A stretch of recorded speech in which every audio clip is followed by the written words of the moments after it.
சென்னை விமானப்படை தளத்திலிருந்து அந்தமான் தலைநகர் நோக்கி சென்ற இந்திய விமானப்படைக்கு சொந்தமான AN-32 ரக விமானம் மாயமானது. அதை கடலில் தேடும் பணி 9வது நாளாக தொடர்ந்து நடைபெற்று வருகிறது. இதுகுறித்து செய்தியாளர் நாகராஜ் தரும் தகவல்களை தற்பொழுது கேட்கலாம். சென்னையிலிருந்து அந்தமானுக்கு புறப்பட்ட இந்திய விமானப்படைக்கு சொந்தமான AN-32 ரக விமானம் கடந்த 22ஆம் தேதி காலை 8:45 மணியளவில் நடுவானில் மாயமானது. மாயமான இந்த விமானத்தில் 29 பேர் பயணம் செய்தனர்.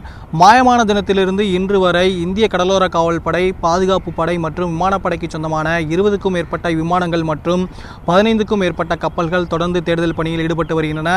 இந்த தேடுதல் பணியில் 2 நீர்மூழ்கி கப்பல்களும் பயன்படுத்தப்பட்டு வந்தன. இந்த நிலையில் கடந்த 8 நாட்களாக இந்த தேடுதல் பணியில் எந்த ஒரு முன்னேற்றமும் ஈடுபடாததால் தேசிய கடல்சார் ஆராய்ச்சி மையத்திற்கு சொந்தமான சாகர் நிதி என்ற கப்பல் தொடர்ந்து தேடுதல் பணியில் ஈடுபடுத்தப்பட உள்ளது. மொரீசியஸுக்கு சென்றிருந்த இந்த கப்பல், ஆராய்ச்சி கப்பல் விரைவில் நாடு திரும்பக்கூடும் என்றும் இன்று அல்லது நாளை முதல் இதன் பணி தொடரும் என்றும் இந்திய கடலோர காவல் படையிலிருந்து நமக்கு தகவல்கள் தெரிவிக்கின்றன.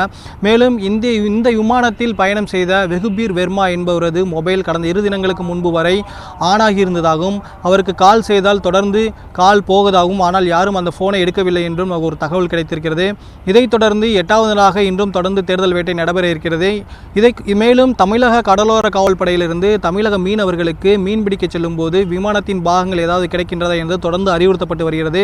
இன்றும் இது தொடர்பாக புதுச்சேரியில் கூட்டங்கள் நடைபெற இருக்கிறது. மீனவர்களுக்கு பிரத்யேகமாக அறிவுறுத்தப்பட்டுள்ளது. எந்த ஒரு விமானத்தின் பாகங்கள் கிடைத்தாலும் உடனடியாக தகவல் தெரிவிக்க வேண்டும் என்றும் அறிவுறுத்தப்பட்டுள்ளது. தொடர்ந்து 8வது நாளாக இன்று மாயமான AN-32 ரக விமானத்தை தொடர்ந்து தேடுதல் பணியில் ஈடுபட இருக்கிறார்கள்.